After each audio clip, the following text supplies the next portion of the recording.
Okay. So we're gonna take roll. I think a few people are still wandering in. Um, Albany, Here. Barnet, Bloomfield, Here. Brighton. Did you say Brownington? Not yet, but Oh, Brownington. I thought that's what you just said. I just did now. Well, sounded like Brownington to me. Yep. Brunswick, Here. Cabot. Here. Charleston, Concord, Corinth. Bob Sandberg, you still with us? Yeah, I'm here. I had my audio off. Sorry. Oh, okay. Danville, Derby, Here. East Haven, Here. Glover, Granby, Greensboro, Here. Groton, Here. Guildhall, Here. Holland. Oh, Who's here from? no, sorry. You just I want to said represent everybody, don't you, Paulette? Oh, yeah, right. I forgot. I'm not Guildhall. I said no. Holland. Um,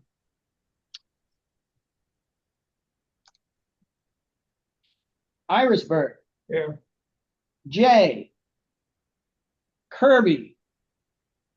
Lunenburg. Linden. Here. Maidstone. Here. There. Now I'm right. Marshfield.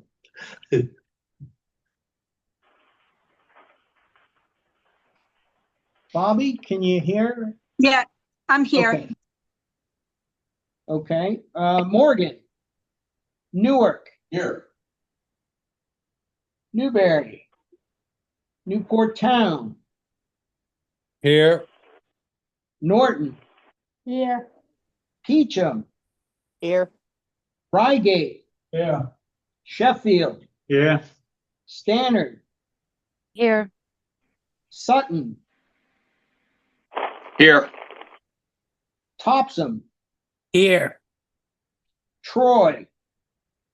UTG. Here. Victory. Waterford. Westfield. Here. Westmore. Yep. Wheelock. Yeah. Okay.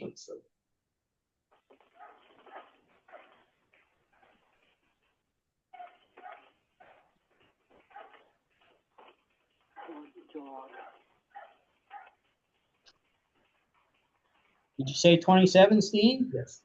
Bingo. So we do have a quorum. Nick, I'll turn it Perfect. over to you.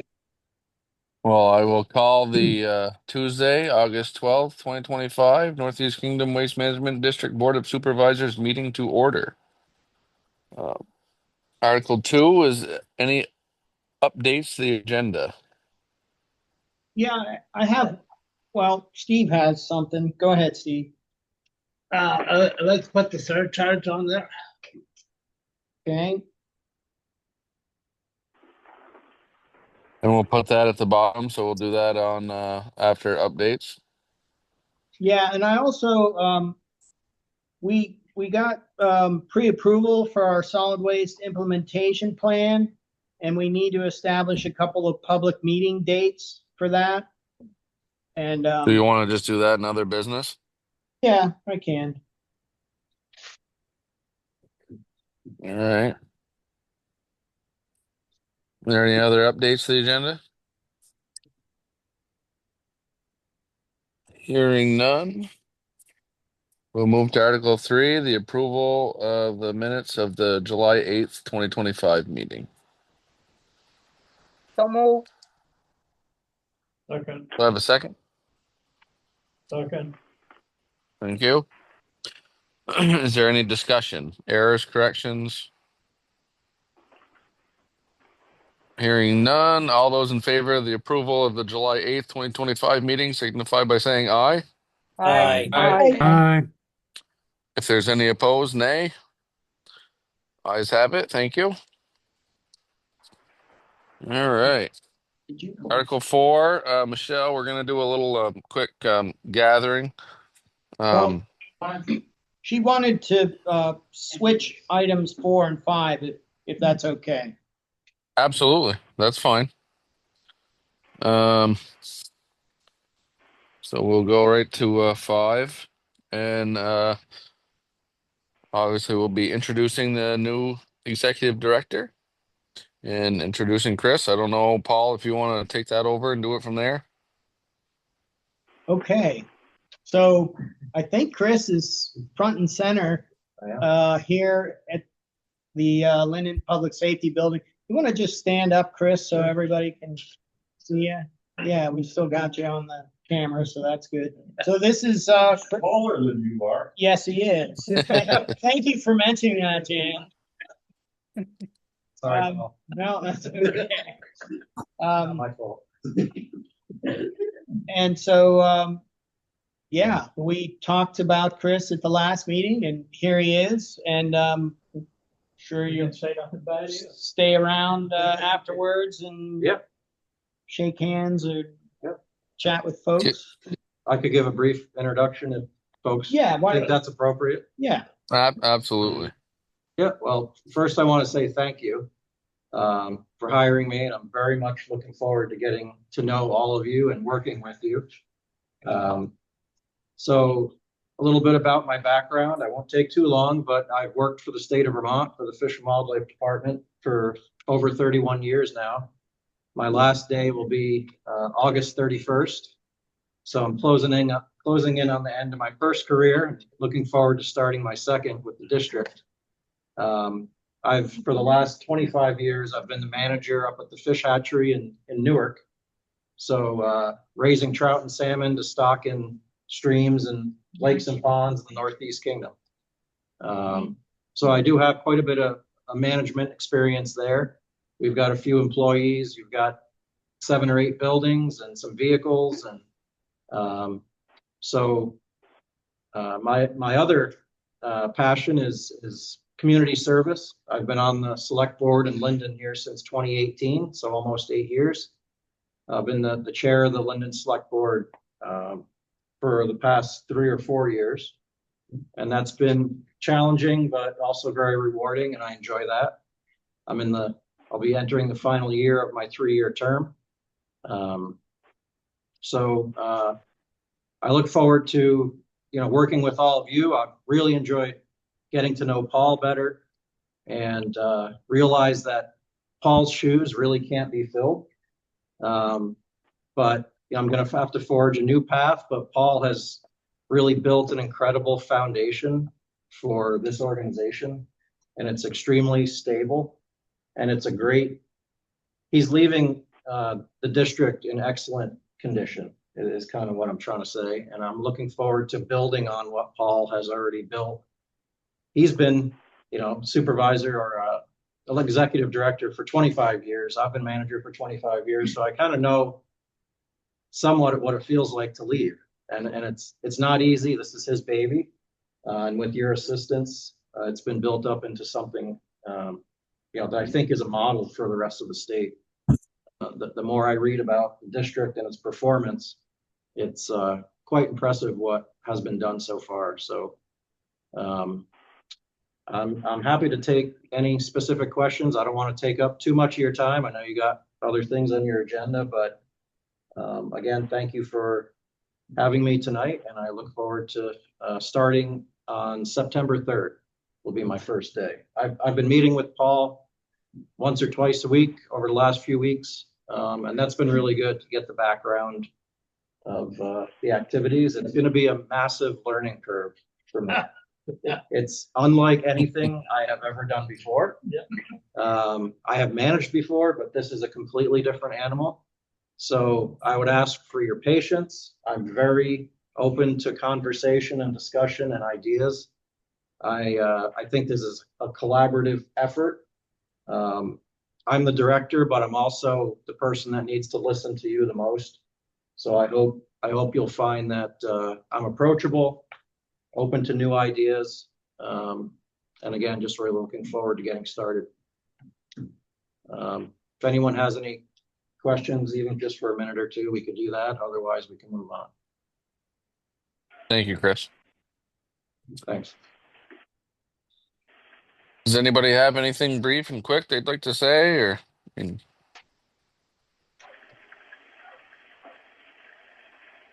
Welcome. obviously, yeah, right. Thank you. Yeah, thanks for taking this on. It's great. Yep.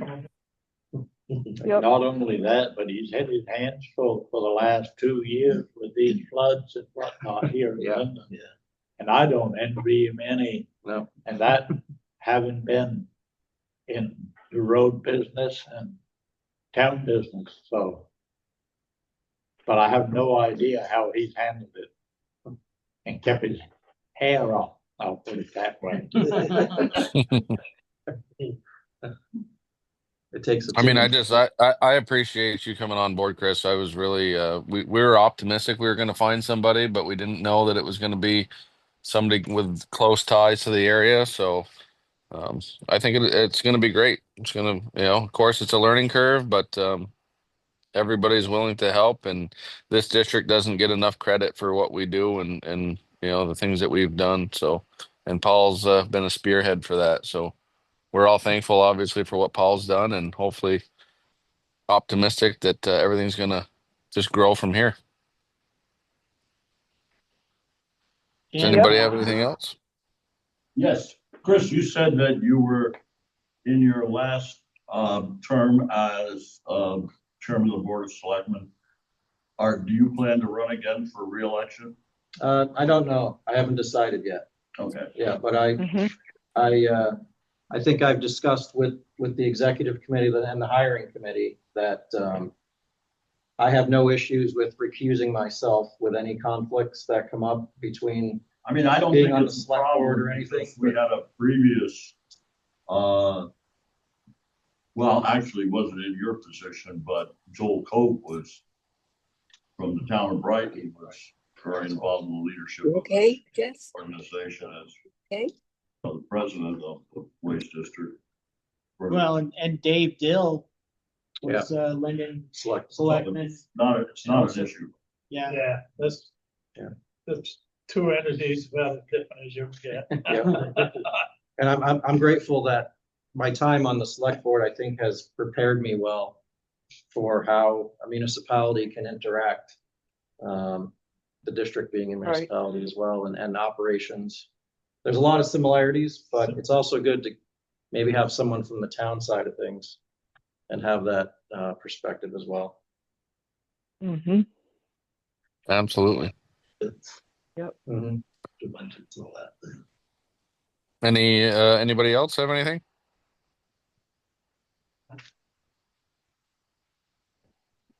No. Paul, you have anything quick or? I'm just, excited to have Chris on board. We have met. We'll continue to meet. I'm not going anywhere. So, he has my phone number, and I'm hoping he doesn't have to use it often, but if he does, that's quite okay with me. We know where he. Yeah. Good. Well, all right. Well, Chris, again, thanks for being here, and we look forward obviously to working with you in the future here. So we'll go to back to Article 4, which is the ED gathering that Michelle's going to do. Paul, would you mind Stepping out. excusing yourself for a bit, please? Just turn my phone on. Magazine.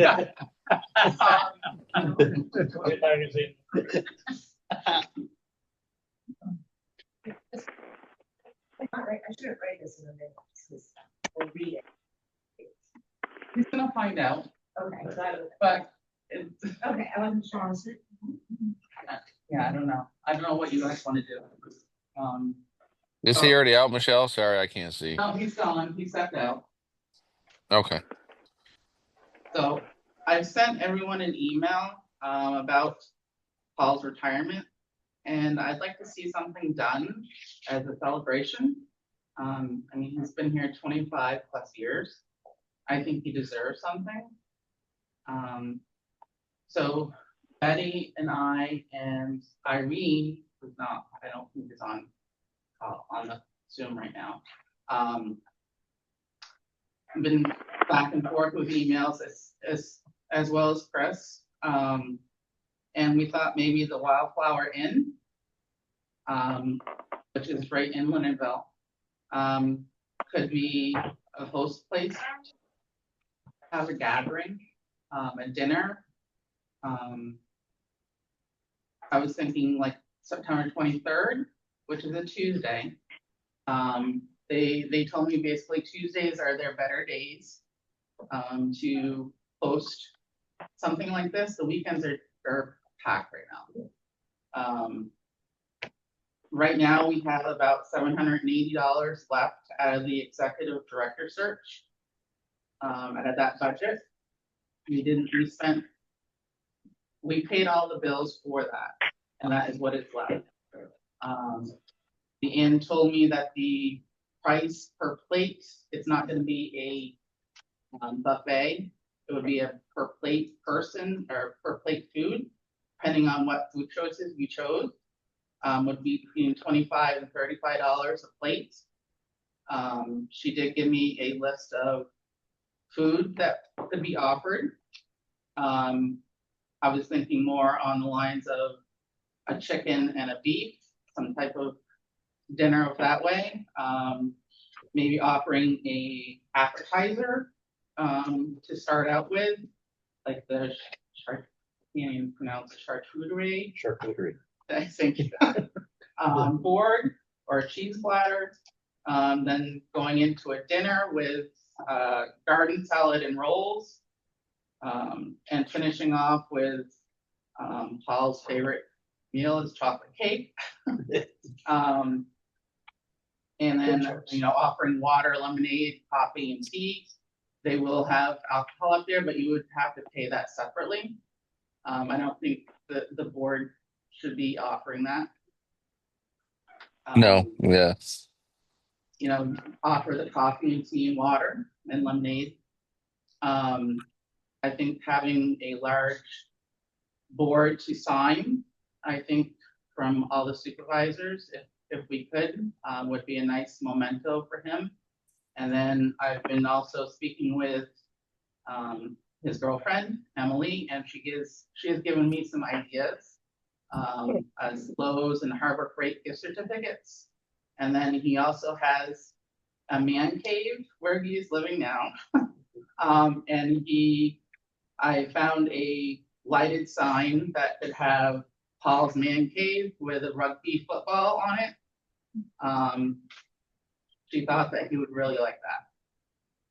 Instead of having a plaque that says, thank you for 26 years, 25 years. I think that would be more memorable for him. Right now, we need to know the number of people. If we are going to move forward with this, I need a budget. Betty will come into that. She has the figures on that. If we are going to go with Wildflower Inn, I need a deposit for a reservation, and they will give me, I'll give them a budget of what we can afford, and she will give me a meal plan, basically what she could offer. The only reason I went up there was because it was large enough to host the amount of people. And I think it's a nice place to hold something like that. I think Michelle, you had 700. How much is left over for that? $780 are left in the executive So budget. even if we went high and said it was 30 people at $35 a plate, that's just over 1,000. Betty has those figures. Also, I'd like to see that the current employees are also invited, and then the supervisors only. That's So you That's- can mark me down as a yes, but do you want to? Should we do that via email? Do you want to email everybody to get there? Because obviously we probably need this sooner than later. So I would like to know by next Friday at the latest. If that's And what possible. time? Excuse me? What time was it too? Sorry, September 23rd. September 23rd, it would start between 5:30 and 6, depending if we're gonna do an appetizer. Okay. I think it's nice to have an appetizer to kind of mingle, to, say congratulations to Paul as you're getting there. But that's my opinion. And Betty will explain the figures that we kind of come up with. Okay, let me, Yes, all right, please. so I figured it out, and there's 12 employees, and so that would come out to around $360. That's a $30 plate. Right. And then this is all figured out around $30 a plate. We have approximately 30 supervisors that we would believe would come. Everybody's welcome as far as that goes. And that comes to around $900. If we do that gift lamp, that's another $200. $150 for a gift card to either Lowe's or Harbor Freight, which is what he really likes. And so that comes out to about $1,600 plus a little bit of change on it. And if we delete the $780 that we have already that we can spend, that's from the executive committee, it leaves $830 that the Northeast Kingdom Waste Management would come up if you agree to this. We looked at it, there's 49 towns in the district, and so it comes out to basically $17 a town is what it is. It's not a lot. And then for all of Paul's years of service, if you look at it another way, it's $16 a year for all the service that he has put in. And it's, you can't even count years anymore because he's done so many different things and worked on so many different pieces and we were looking at the budget, and there are some places that we will be able to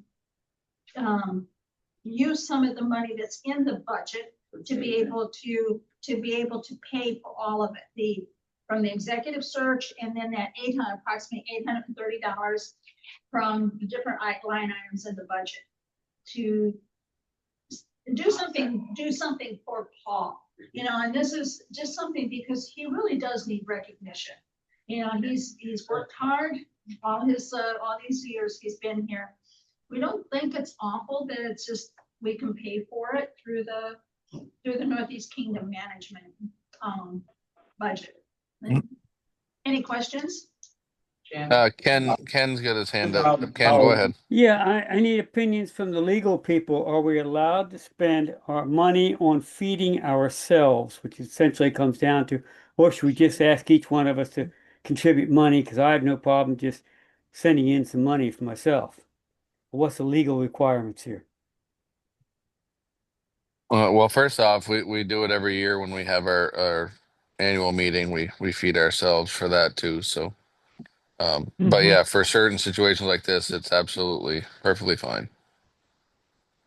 It's the discretion of the board. So, Jan had a question as well. Yeah, go ahead, Jan. have you figured out a way that we can pay you as That's an an option as well. individual supervisor? That's an option that the board needs to figure out if you want to do that. If you want to donate towards it, that's another good idea. Right now I need a budget and how many people are planning or would like to attend. Want to give money towards it, you can let me know. And I'm So much. Surprised, but Michelle, would it be? I mean, I think if we budgeted for 1,000, it's over what we would need. Then we could obviously. There's many of us that'll just donate and pay our own way anyway, and we can do that. Maybe when we're there, we can have a donation jar for whatever, or some way to do it. If you want, And then let me know ahead of time.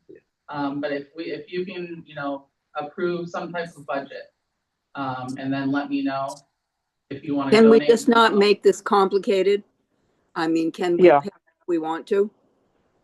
But Can we just, if those of us who want to pay for our own meal, can we just do that on, and not have anybody, I mean, I don't want anybody to feel badly because they don't pay for their meal, but I know Irene and I really want to come. And you're going to make it very complicated. And can we keep this as simple as possible? I can ask Wildflower if I can give them a deposit, and then I think at the meal, that's when the remaining of the deposit would have to be paid. I can find that out. If that's the case, then more people can pay for their own meal at that point. Yeah. I mean, I just feel that if we can pay for our meal, it would be nice if we did, but I don't want anybody not to come because if they don't feel they should do that, and nobody should know that. So, I'm just trying to make it simple and uncomplicated. And I just think, Paul, we really need to celebrate this 25 years of his service. well, and that's why I think that we should budget what we have planned. Yep. And then if anybody wants to donate, they can email Michelle directly. That's great. Yes. And that way there is no anything. We will budget for the party. So that way everybody's included. And then whoever wants to donate can donate. That's perfect. Yeah. And then we can just subtract that money. Michelle can take care of that on the other end. That's great. That's very nice. Thank you. And it's September 23rd, okay? It's a Tuesday, it's the 3rd or 4th week in September. Yeah, I'm off the first week of September, so that's good with me. Fourth Tuesday. Fourth Tuesday. Well, the day is the date that is not going to make everybody happy. So it's not. Pick a they basically told me, Tuesdays are their best day to able to, handle the amount of people. We meet on a Tuesday. We can do it. Exactly. And the first Tuesday is the only one I can't do. So I'm free after the first Tuesday in September. And that's Labor Day weekend anyway, so if it's nice, they said that we could post something outside. Do we need a motion on that? Do you need a motion or? We will. I want to shore up everything. So, does anybody have any other questions, or is everybody good with? So, do we want to just use the exact number that you guys have, Michelle, or just round it off? So, say if you're 800 and change, do we just want to make it 900 to keep it simple? Well, along with the $780. Yes, correct. I mean, for what you need from the board. Right, we figured it out, it would be $1,610. Okay, 1,600. That's total. That's for 30 people. What if we get more? What if we just budget up to $1,000? Well, the people are wanting to pay for their own, some people are, that will offset that. Yeah, but if you got it, if you got it, you don't have to spend it. If you budget $1,000, I'm sure they can work with something like that. Yeah. I mean, that's going to be my Ken. I see you got your hand up. Ken. In addition to the mail, did you want to have any kind of a fund for a gift for him, or people would send money in to of a fund to give to him, or somebody in charge to spend on something? And I think we should do that as part of the donation. So you guys can email, I think, Michelle directly, and whatever anybody wants to donate, they can. Okay, then mention that in the email to us. So subtracting the 780, Michelle, from what we need. So if we just go with the even 1,000, right, that would be good. Okay. So if everybody's good with that, I'd take a motion to approve. Hold on. Hold on. Oh, Jan has a question. Go ahead, Jan. Not a question so much, more of a comment. I think that, I don't wanna do what we and towns do so often is, be cheap. I think Paul deserves a really good gift. If we have to go into our pockets to get ante up additional funding to get him a really nice, memorable gift, and thanking him for the 25+ years that he's put in taking care of our towns, I think we should do that. We can do that as well. I mean, I definitely would. These were just ideas. It can be changed whatever the board wants. Well, I believe that the sign that you were talking about for his man cave that says, Paul's Man Cave with the soccer ball, and even if you had the years like from when he started till now, in letters or whatever below it, would be, and then the gift card to either Lowe's or to the other. Or both. Or both, as far as that goes. Okay. Yeah, I think that would be welcomed and well appreciated by him. To me, that sounds like to me would be the ideal gift for him, knowing that he played soccer up here at the college and paid for it daily. But that would be just my opinion. So what if All right. when we email, we tell you whether or not we will pay for our meal, and then we tell you how much extra we'll donate towards a gift card? That's fine. Okay.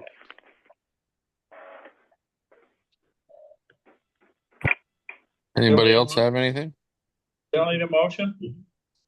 Yep, we'd look for a motion to approve the funds of up to $1,000 towards Paul's retirement party / gift. Yes. So moved. Hold on a second. Can we? I know we're budgeting $1,000, but the total amount should be 16, even though we're using the 780. I just want to make sure that it's clear. Okay, so it would be So the total would be 1780, correct? Yep. If we don't have to spend So we will change that for the total of 1780, including the $780 in surplus that the executive committee had. And can I second that? Thank you, Paulette. Sure. Okay. And now, is there any further discussion on that motion? Hearing none. Oh, hold on, Ken. Go ahead. Did I hear you say that we were going into executive session in order to do all this last minute discussion we have so it doesn't appear in the minutes? Is that what I heard you say? No, it was actually in the executive director gathering. Wrong answer. It's how it was written on the agenda. But Yes. Perfect. The gathering, not a meeting. all right. Any other discussion in the motion? Yeah, Michelle, you'll reach out to the employees. I will reach out to the employees. I will email all the supervisors. I know some of you don't have email. I will mail that out. Or you can tell me tonight if you want to go and I can put you down. But I'd just like to thank everybody. I think this will be a very nice, it won't be a surprise, but it'll be a nice You don't know all the details. I believe Right. it will. Perfect. Well, you can put me down, Michelle, anyway, and then you can still email me too. All right. If there's no other discussion, all those in favor for the approval of the funds for the executive Paul's retirement party / gift at $1,780, including the $780 surplus, signify by saying aye. Aye. Aye. Aye. If there's any opposed, nay. Thank you. Ayes have it.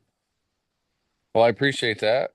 Michelle, thank you very much for the work that you did, and Betty and whoever else was involved. I appreciate that. And I'm sure Paul's going to appreciate it too. Thank you, Nick. Thank you, Michelle.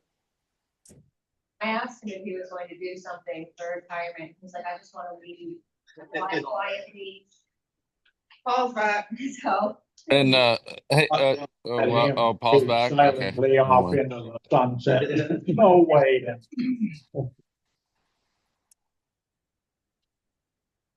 Okay, don't anybody say anything about talking to the Lexus dealer.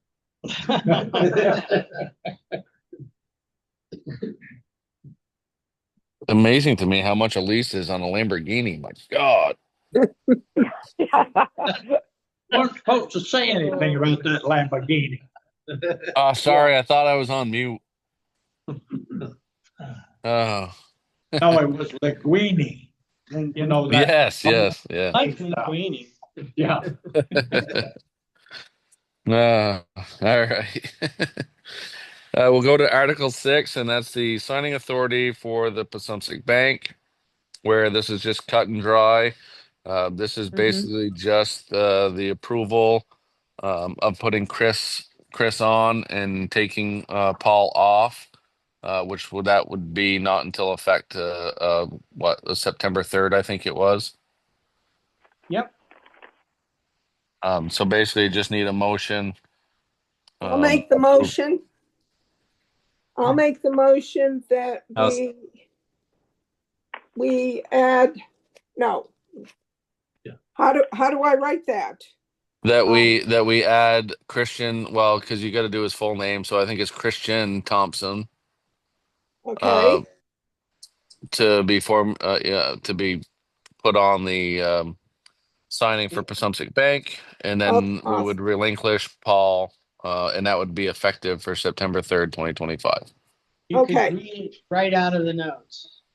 I'll There second you that go. motion. Okay. All right. Is there any discussion on that? Thank you.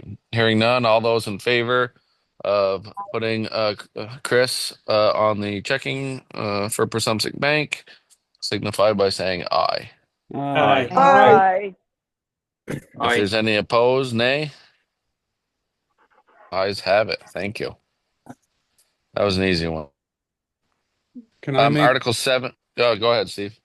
that's on all accounts, not just checking. Yes. It's on all Passumpsic Bank accounts, Okay. which I believe was technically the motion. Yes, correct. Article 7 is the administrative rules. Hopefully everybody got their notes, got the email with all the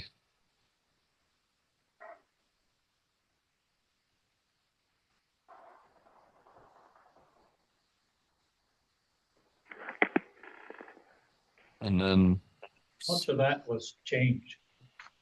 I think there was some of the stuff in yellow.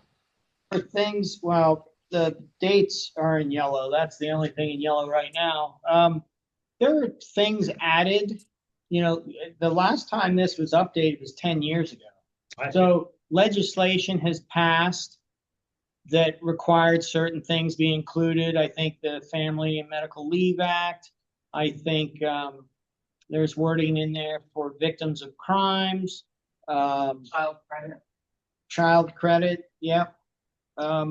We went from providing health insurance to not providing health insurance, back to providing health insurance. That probably happened all within the 10 years. I think so. Well, the executive committee used to was meeting at one time, and yeah, the executive committee did meet. I don't know if it was last fall but went over it pretty thoroughly, and then we submitted it to our legal counsel for their review, and that's what we've been waiting for the last, I don't know, month or so. And so that's been finalized. Michelle did catch some things prior to printing this. The definition of full-time employee was updated. I don't know, Michelle, if you found anything else that was. There's some errors, some typos, basically. So Paul, what exactly do you want for a motion? Well, for the, I guess. Are the we vote all set? To approve the administrative rules, and then we'll, As written? yeah, add the, or delete the yellow line at the bottom of the cover page, and then I think it also appears at the end, just so that we know that we're working with the most recent version. Yeah, on page 29, it appears, there's another date that appears, which is today's date. And if people were uncomfortable with approving this, we could push it off, but again, the executive committee did the heavy lifting here so that the full board wouldn't have to. And you did meet with legal counsel already, so they're fine. Yeah. So I'll make a motion that we accept the most recent updated version of the administrative rules. Thank you, Jake. Is there a second? Second. Thank you, Dustin. Is there any discussion? Hearing none, all those in favor of adopting or the motion for the adoption of the newest administrative rules for 2025 signify by saying aye. Aye. If there's any opposed, nay. Ayes have it. Thank you. No, these are usually updated every 2 years, right, Paul? If you look at the previous updates, sort of, it definitely shouldn't go another 10 years. No. I would say every 2 to 3 would be sufficient. Not more than 5. The other thing is, the board can decide to review them and not make any changes. So that could be done annually. But yeah, it should be looked at and revised, I guess, as needed, every couple of years. Yeah, but anyway, And probably almost just put it on the yearly, was it the April meeting where we have our big one?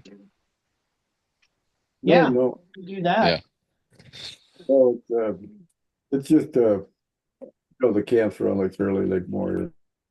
All right. So yeah, well, it's been made, seconded. We're good, approved.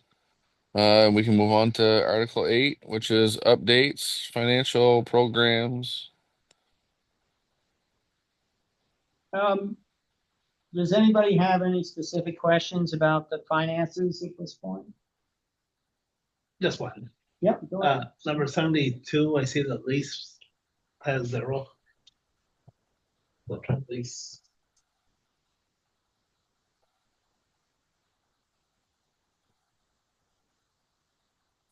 Ooh. I don't have a lease. Yeah. Truck lease. What a discussion with Ryder. Yeah, I guess we've had some billing difficulties, to say the least. So we're not paying until I may have brought this up at a previous meeting. We got billed for tolls in West Virginia. We got billed for a flat tire that occurred a month after we brought the vehicle back. So, those things continue to show up on bills, and we keep saying, we're not going to pay it until you straighten these things out. We did get a bill today that seemed to be okay. So we have made some payments, but we've also withheld payment because of those things. They also charge us things that they would normally include with a rental that we were told were included in with the lease. So we're trying to get those removed as well. And we're not talking, thousands of dollars, but it's a couple hundred on each bill. So It adds up. yeah, so we're standing firm there. And once they correct it, we'll pay it.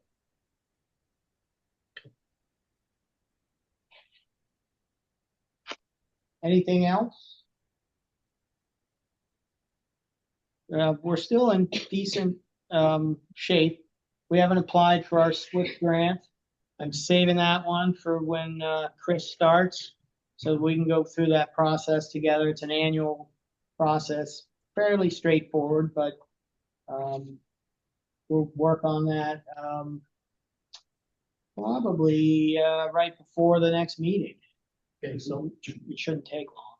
densifier? Well, I'm still on finances, but we can go there next. Well, I just was wondering if to ship it back and all that, that's cutting into the budget, is it? Or? Oh, not yet. But we haven't done anything with it, but So if you ship it in. well, before we go on to the foam densifier, are there any other questions about finance? Okay.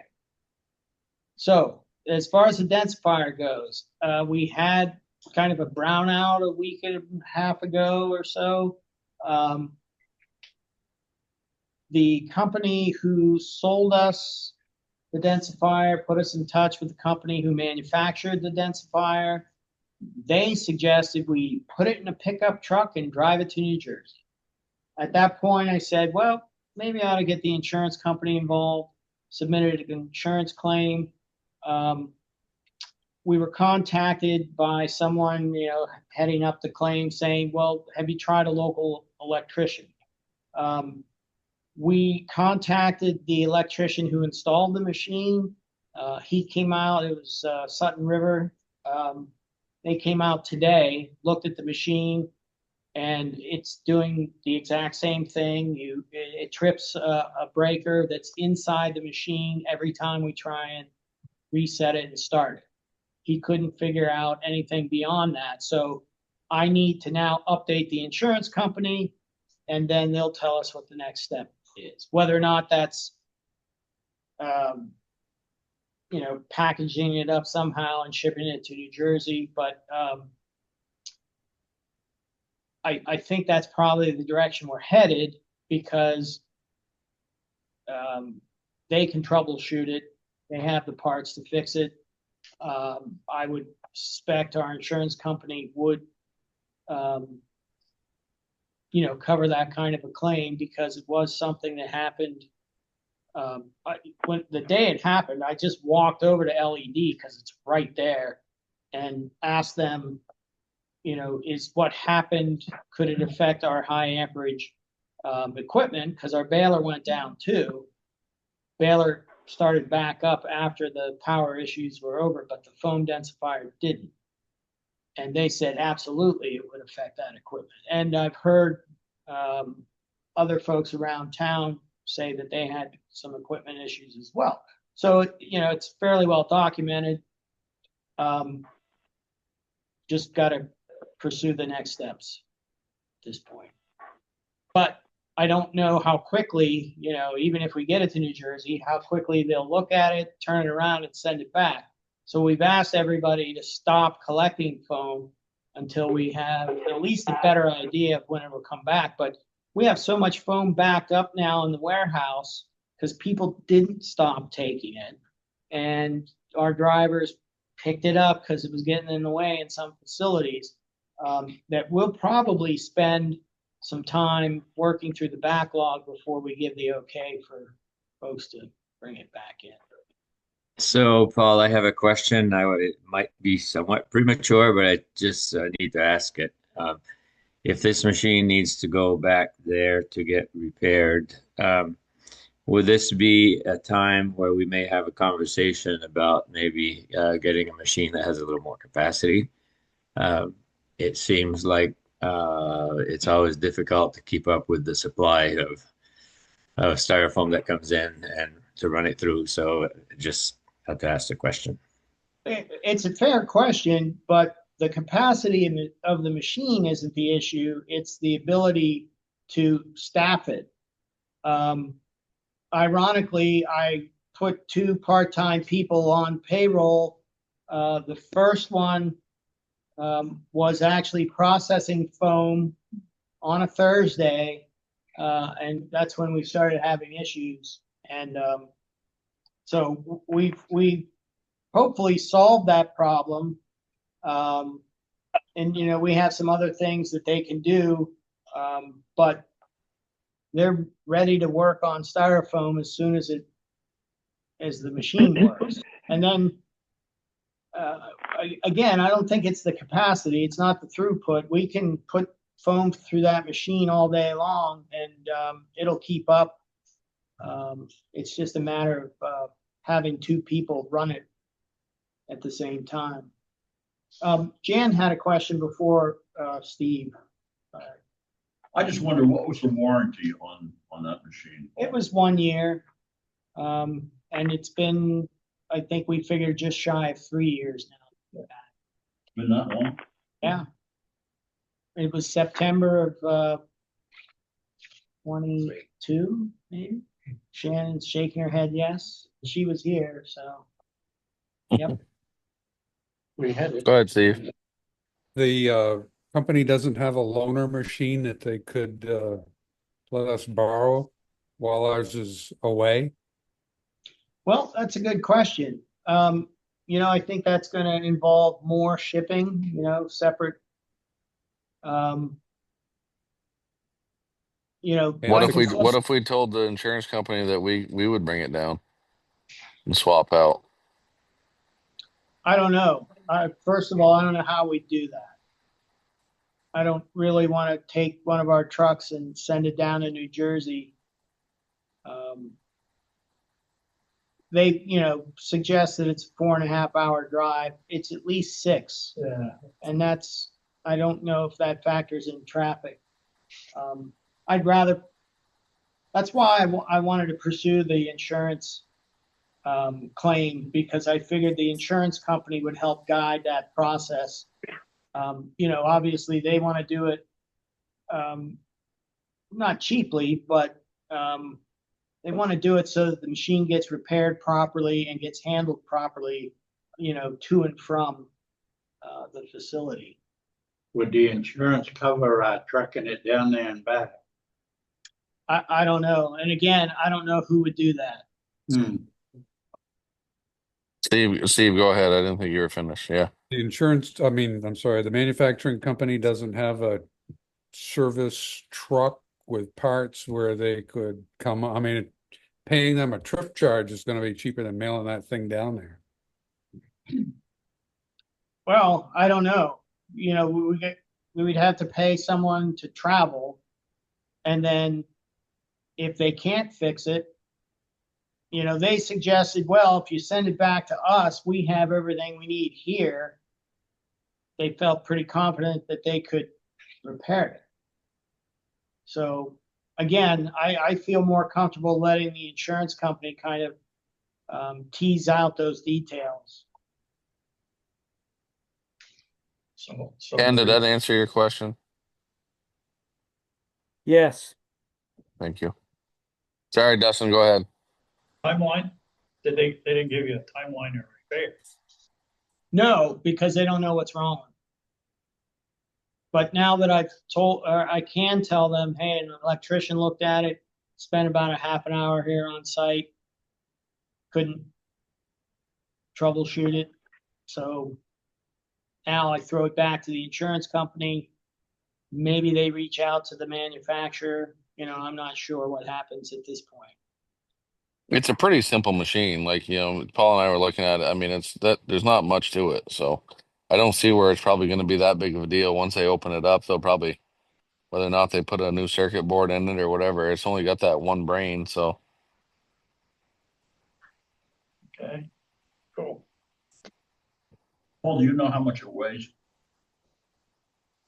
I don't off the top of my head, but It's you know, heavy. the heaviest part is the motor, which probably weighs several hundred pounds, and then, you know, I'd probably say around 1,000 pounds. Can't imagine it would be that much more than that if it even exceeds that. So when we got it, how did we get it? That's a good question. I think Shannon, they do you delivered it, remember didn't when they? it was delivered? Yeah, on a pallet, and then we moved it. Common carrier, right? Probably, yeah, yeah. Yeah, kind Or, of little yeah, pallet one. yeah. Ship it back same way. Well, that's what I was thinking too. So I gotta put it on a pallet, Yeah, strap her down and let her go.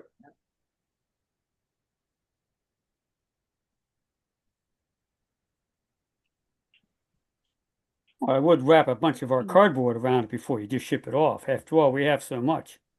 we could wrap it in foam, that would protect it. Right. Well, isn't the other plant down there in New Jersey that does the densifying too? There is an outlet down there. We're in the process of shipping our densified foam into Quebec either, well, probably be early next week. I was just thinking of if we're gonna hire a truck to take it down there, we could fill that with the foam and ship it along down to them at the same time. Yeah. But no, I would think that the insurance would be asked to pay for the transportation down and back. Yeah, That's what we pay insurance for. right. That was my thought. And, Yeah. and my thought was too, it's probably gonna be $1,000 each way to ship, you know, shipping Yeah, costs. probably not far off. Yeah, I wouldn't drive it down for $1,000. right. In other words, you can pay me enough to drive Yeah, to New Jersey. Yeah. Any other updates? Paul, did you have anything? No, I don't think so. Everything else seems to be going okay. Our hazmat season's winding down. We have an event this weekend in Marshfield from 8 to 11. We'll have our open date the end of September. That's when people don't need appointments and they can bring their materials here to Lindenville. And then usually that's our last event of the season, but there's a bulky event in Albany in October, and it was Albany's turn to have a hazardous waste event this year, so that'll be in early October. Perfect. All right. No other updates. We'll go to the updated item to the agenda, which would be the surcharge. Steve, you made that on there. Did you? Yeah, I just wanted to bring it up to see if the board would consider lowering the surcharge. We're 11% ahead of projections. And we're at 69%. We still have the construction season still going on, the holidays. And unfortunately, we get some money probably from the floods in July. You know, it wasn't as big as the last 2 years. So I would like to propose that we would drop the surcharge from. Huh? Okay. So. Well, I'd like to propose that we drop the surcharge from $29.50 to $28. Because we went up $3 last fall at the budget. Kind of be in the middle. So. Well, as much as my company would love that, I actually think we're probably in a good spot. I know Chittenden went up to $40 a ton this year, which is obscene, but yet they did. And Paul, where do you think we're sitting right now? I would say it's probably below We're right in the middle. we're at least in the middle or below. Yeah. And I guess I would wait. Right. And if there's an adjustment made to the surcharge, I think it should be factored into next year's budget. Right. You know, we are still $10,000 to the good, but you know, We things still could have, change. we still have time. Yeah, and recycling markets are starting to soften too, so we probably see less revenue there. But it's something I think the board should take into consideration for the budget, which we'll start working on in September.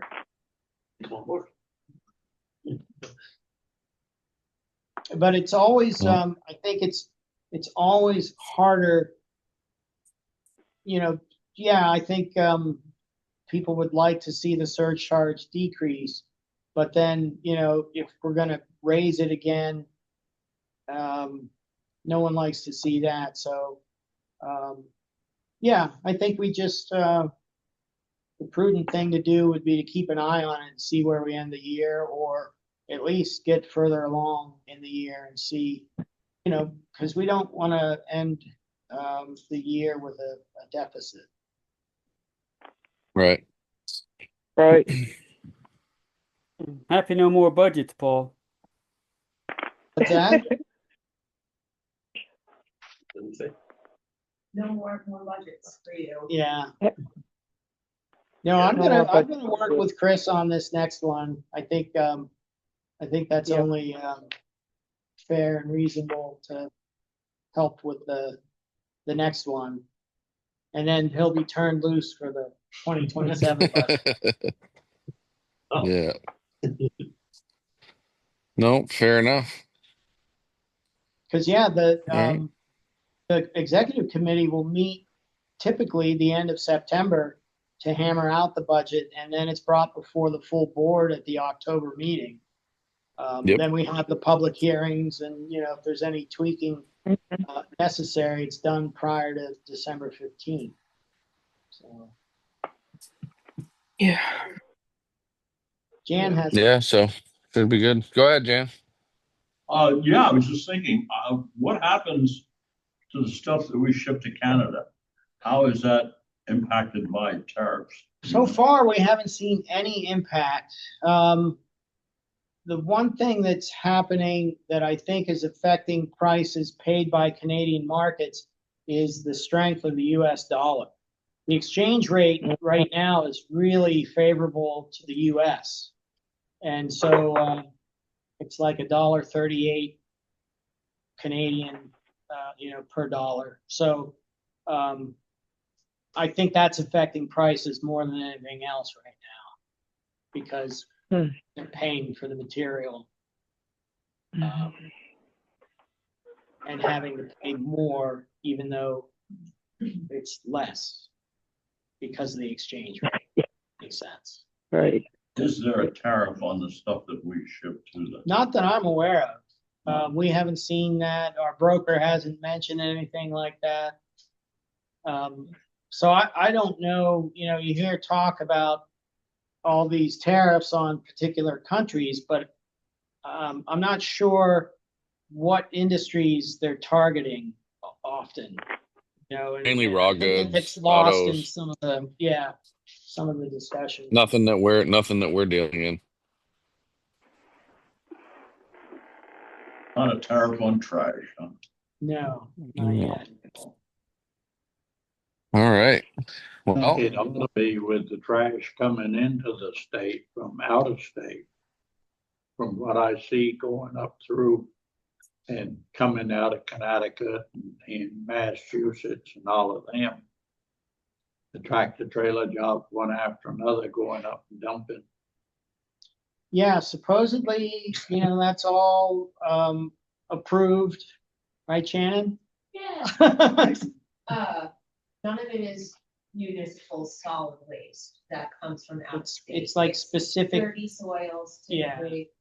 sludge, The the good stuff. like for residuals from Boston, because Casella owns that Boston facility, and they want to send all their MERV residuals that Massachusetts people toss into their recycling. Don't want to blame them, but yeah, and so that is some stuff that comes out of waste, but it is not household trash from out of state. Unless New Hampshire people, drive over to Reigate and okay, sorry, no, I just don't like it. New Hampshire folks that go there. Or Lunenburg. Yes, very true. All right. Any other business? Yeah, the one last thing I had was the public hearings for our SWIP. We can do those anytime, but I think it makes sense to do them as part of the next two meetings. So the September 9th and October 14th meetings would be appropriate for that. And then, if there are any comments, they could be incorporated into the plan. The plan isn't a whole lot different from the last plan that was approved in 2020. There is a requirement in the new plan to have disaster planning, although not as part of the plan, but it's a requirement, I think, in year one, so that'll be in 2026, to submit this disaster plan, which, I've been thinking a lot about, and, I think that'll be one of the things that Chris and I work on together, before this year ends and the first SWIP year begins, although it's the first SWIP year 2026. Yeah, yes. Okay. So our plan has to be approved. Typically it's done in the fall. If people don't think we should have these public hearings on regular meeting days, they can suggest other days, but I think it just makes it easier. Yeah. Makes more sense. And it's rare that people look at our SWIP and actually comment on it. It's unfortunate to say that, but we'll make it available, and people can submit written comments, or they can appear at these meetings in September and October and make comments then. There's nothing that says, we have to include their comments as part of the SWIP, but, who knows? Maybe they come up with some ideas that we should consider. Yeah. As a previous select board member, out of sight, I don't know. The other thing is, back when we submitted our first SWIP in accordance with, was it Act 148? Yes. Yeah. Yes. We were required, or haulers were required to provide parallel collection. And that essentially says that if you pick up trash, you had to pick up recycling, I believe organics as well. And we requested and obtained a waiver from that requirement. There was no comment last time. I think we renewed that in 2020. But, I feel like we always had the idea in the back of our minds that we would allow our hauling community to get up to speed and figure out how to do that. It's been 10 years. I'm not sure it's ever ended up on their radar, but if we want to extend that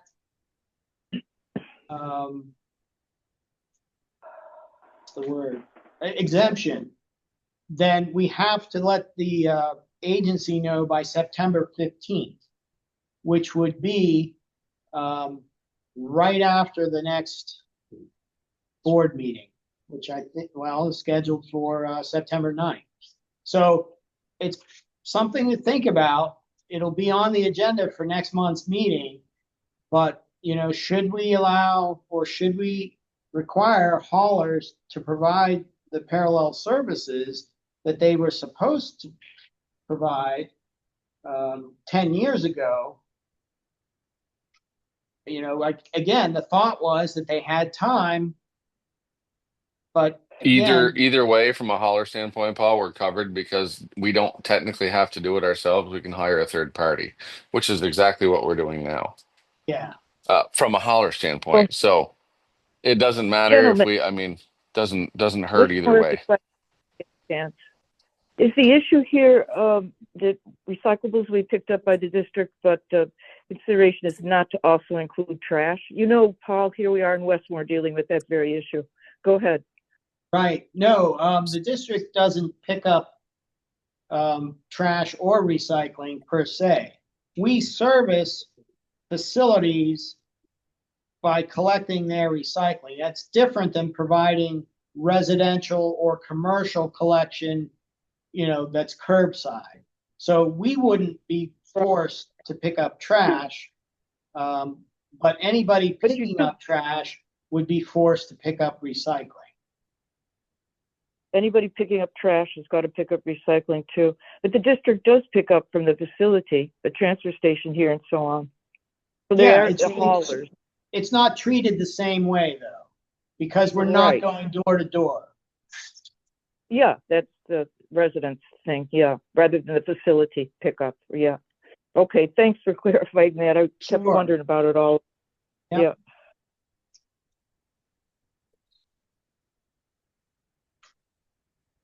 So would it be a possibility to extend the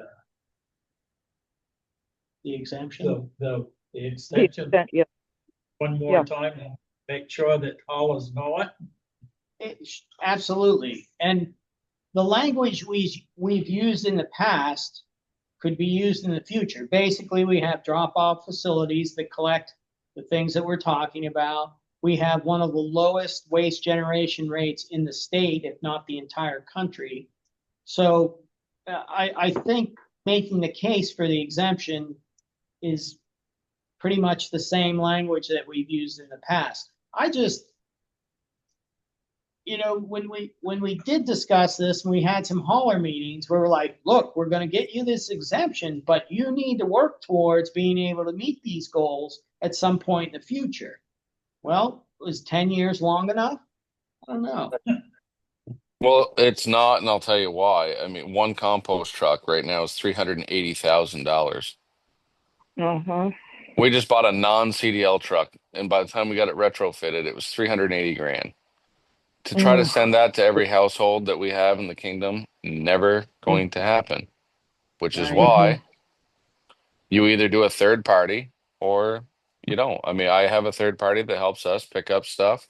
We pick up certain areas. We don't pick up other areas. Where we don't pick up, they either bring it to our the kingdom facilities, or they have, either black dirt or keep it green or one of the other places pick it up for them.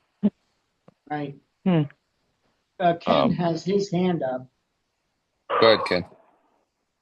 If we did not have this exemption, how would that affect people coming to our centers?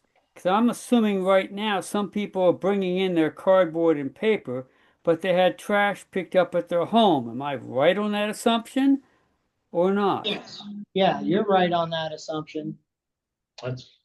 But that, and they wouldn't be allowed to get away with that if we didn't apply for the exemption.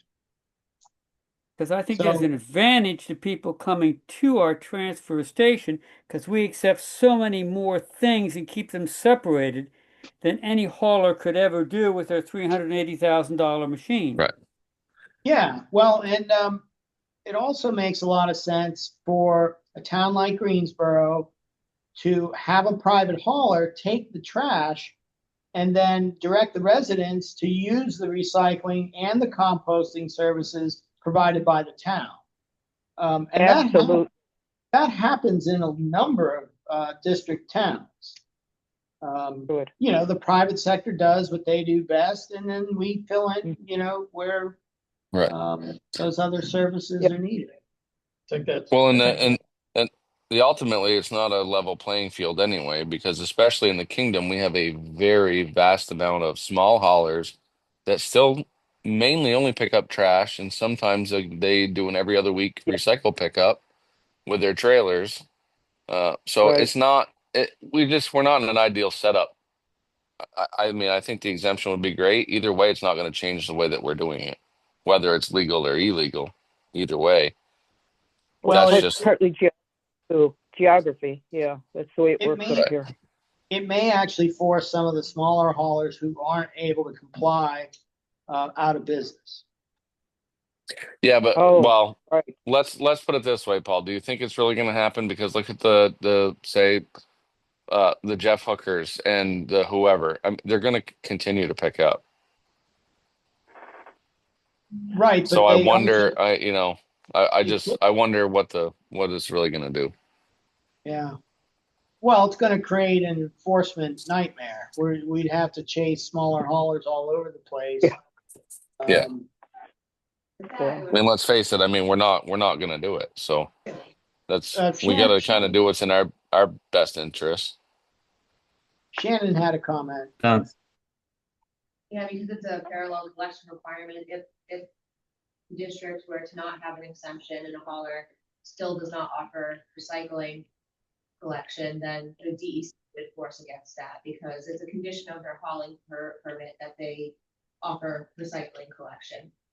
And so if they're, for every other hauler, it's not in the NEK. If you're a permitted hauler, you have to offer both. So DEC would enforce against that as well.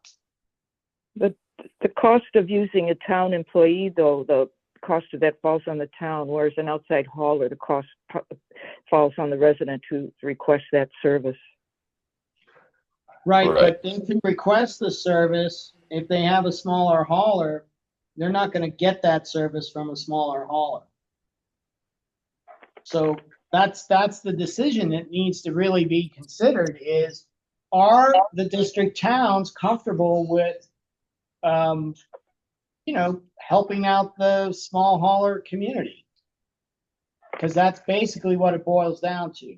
Okay. Oh, okay. Hadn't thought of that. Huh. Dustin's got a. So if we don't pass on the exemption, what happens to our total input? I'm not sure the two are connected. What happens to the people that are now coming to the facility because they're not getting picked up? Oh, they'll probably get more material. We're gonna get more material? Probably more trash, because no one's gonna pick it up curbside, because they can't pick up the other. So there's gonna be more trash, but we're gonna have less throughput through the facility. I don't follow. I think what Dustin's getting at is if you have them pick up everything, it's going to create less people coming in. Yeah. You're gonna have less tonnage coming into the facility if it's going in the trash. Less recycling. Less recycling. It's going with the trash hauler. Is that what you're saying? Oh, I think, I would just say, I think a lot of people, first off, from what I'm seeing, a lot of people really appreciate their recycling centers and local facilities. We'll continue to utilize those. I remember hearing a lot of feedback that people appreciated being able to sort their material. And so you definitely have that population of people who enjoy interacting with the facilities and using those services. And then I feel like everyone, for the most part, people have figured out their method. And unless their hauler says to them, hey, I can now offer you recycling for a charge, I'll charge you for this and I'll pick up your recycling too, they may not even realize that there's a difference, in interacting with their, I guess hauler would have to technically offer it. And so, yeah, but there would be an additional fee, potentially for that. And so that still gives the resident the opportunity to think what works best for them. Shannon, I have a question. This again is West. I just excuse me, Shannon. Go ahead. Go ahead, Mary. Okay, yeah, the question is then that, the expense on, supporting the private hauler, is that legal according to the statute about, dealing with the recyclings in general? That the state requires that, no charge be allotted for that service? No, they can charge for it. They do charge for it. It's written a little bit oddly in the law. They charge. There's for- nothing in the state statute that says that's illegal. Yeah, well, no, it's, Or the that way it's it's written is a little odd. They cannot charge for recycling. For collecting mandated recyclables, they can charge a stop fee. They can charge, Okay. Equipment rentals, Yeah. like you can rent a dumpster. So certainly they can charge for it somehow, but they can't have a line item that says recycling collection in Yeah, their okay, bill. That's only on residential though. yeah, only on residential, right, that's what we're talking about. Yeah. The more I hear of this conversation, it sounds to me like asking for an exemption is the simplest solution. We're not going to need to worry about policing anybody. Okay, That's just my opinion from what I see on our end of the county here.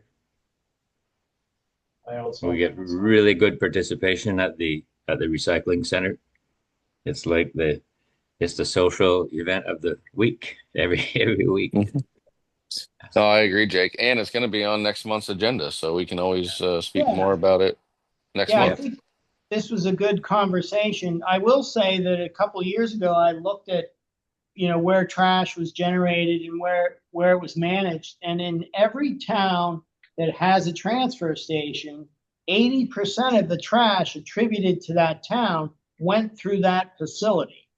So people are using the facilities. If they didn't have access to curbside trash, and let's just say they didn't want to recycle, the facilities would get more trash, which would pay us more surcharge. So I don't see it as a situation where we're going to, dramatically change how we fund our operation. But yeah, I just wanted to throw that out there. And Yeah. maybe it's something we need to publicize to the hauling community, because I always get this, well, what's in it for us? Well, what's in it for you is we apply for an exemption on your behalf so you don't have to pick this stuff up. That's what's in it for you. Right. yeah, right. Jan has it. Well, and I don't know the answer to this, but what do the small haulers do now with food scraps? Because when this originally started, I don't think that was mandated. I think that came later, didn't it? And how do they handle that? Haulers aren't required to offer chemicals collection to residential customers, with like, if you're in an apartment with like 1 to 3 units, it does not need to be offered to those residential customers. It's only customers in units of 4 or more and commercial businesses, but then you can subcontract to, or if there's another hauler in the region who's collecting food scraps, you do not need to collect food scraps. And so there are some exemptions to that requirement of collecting food scraps. Yeah. And I did send Paul a parallel collection fact sheet earlier today that explains all of that stuff from statute. What time did you send that? Right after you. Huh. Oh, did you not see that response? I didn't. Okay. Well, I did. Okay. I believe I you. did my job. Yeah. So we'll continue this discussion at the next meeting, but I'll try and provide. What's that? I misread your question and I was going to send a parallel collection fact sheet, but then I did it. So I actually read what you asked. And Okay. didn't just send the document that makes sense. Okay. To the question, so I'll take that. Good. I'm not losing my mind. Yeah. So, yeah, this will be on next month's agenda. I'm glad we had the discussion. We'll probably discuss it a little bit more. And, you know, we can vote on it next time. So, Sounds good. Oh, Steve, Scott. so Paul, so you'll make sure that the hearing is advertised in the paper. Oh, yeah. Yeah. And a couple meetings ago, you mentioned an overhaul of the website.